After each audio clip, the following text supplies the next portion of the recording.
Hey guys, in this week's edition of What Am I Seeing, I decided to take a camera and point it in the exact direction that my LiveScope perspective mode was pointing.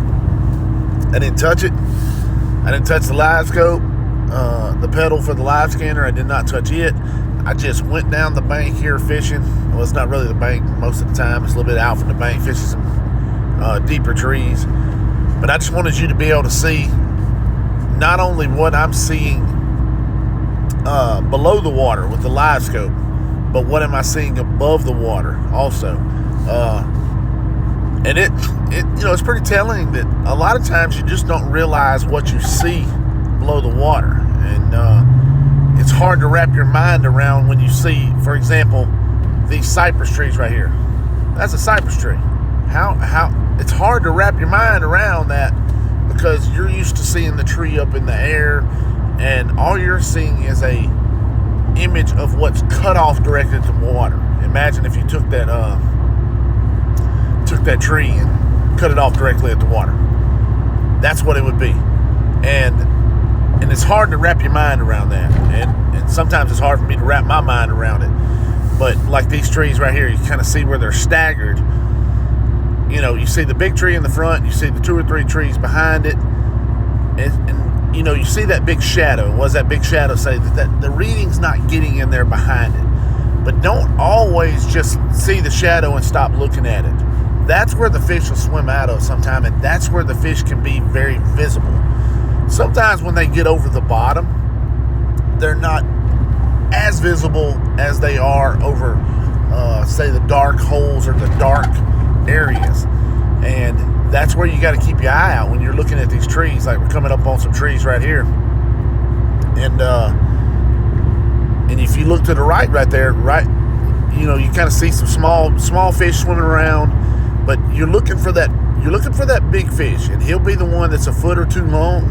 I say a foot or two, you know, foot and a half long, and you'll see that fish swim off the tree. It won't show itself completely, because when a fish buries itself down in the mud, sometimes it's hard to see him because he's down there pretty deep, especially when there's good cold water like there is in this video. I think it's in the 40s.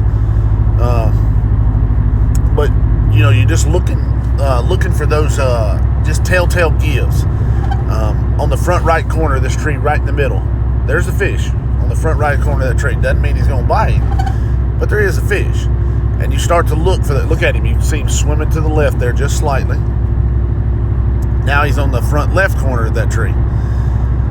And those are the signs you look for. And it's these shadows behind the trees sometimes that can tell a story that you really didn't know was there. Just keeping your eye out. One may swim out of those shadows, and it's right then where he's visible. Now, I don't keep my head on this the whole time. I'm fishing. I fish normally. But I do, if I'm coming by a tree, I may glance down, especially if I feel a bite. In a couple previous videos, you've seen where I felt a bite. And I looked down and I was like, yeah, that was a fish. And when I looked down and saw that was a fish, I put the power poles down and started concentrating on trying to catch him. And a couple times I caught a really nice fish on camera. So that's what I'm trying to see, you know, and that's what I'm trying to do with the perspective mode, and that's what I'm trying to do with this split screen right here, is let you see exactly what I see above the water. Imagine what's on the right side sitting on top of what's on the left, because the left's below the water, the right's above the water. But it's just good to see it. It is good to be able to visualize what you're seeing. And when you can visualize what you're seeing, sometimes it helps you better understand what's below the water.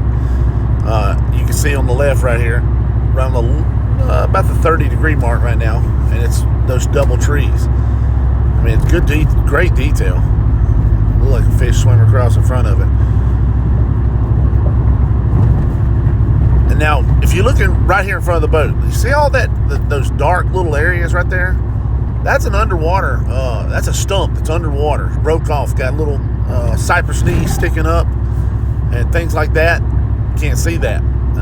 Here's another one right here. See, I'm finna go right into there's a real big tree right there. Look at the size of that big tree. You can see both of those big trees. And you can see those cypress knees all out from those trees right there. That is an awesome shot. And what I'm doing is I'm searching, because the water's way down in this this body of water. I'm searching for fish out on these deeper trees. Thanks for watching, guys. Thanks for subscribing. Hit the bell.